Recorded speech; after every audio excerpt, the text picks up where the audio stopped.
Shalom mes chers amis, voici la pensée divine numéro 282. Israël demande un roi. 1 Samuel le chapitre 8. Selon les anciens d'Israël, la cause pour laquelle Israël demande un roi, c'est l'échec des conducteurs spirituels.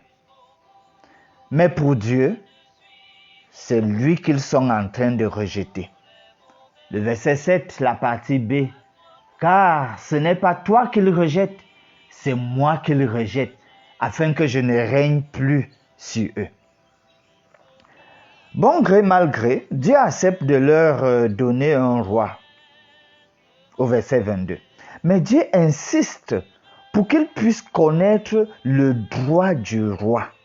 Ah, cher ami, c'est tellement riche et profond. Du verset 9 jusqu'au verset 17.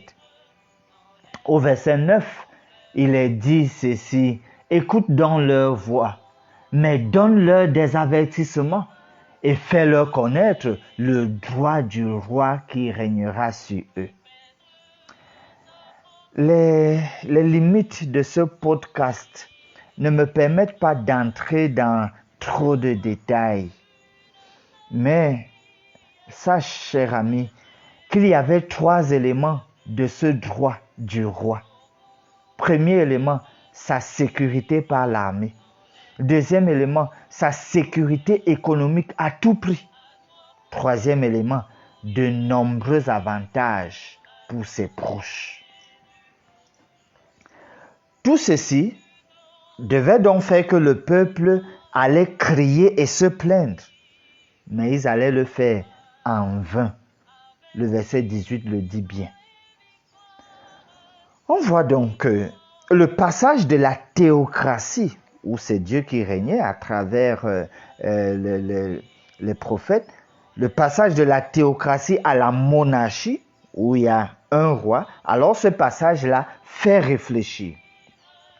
Parce que, d'une part, il y a certes la convoitise du peuple qui imite les autres nations, mais aussi, on voit clairement, d'autre part, l'échec des hommes de Dieu.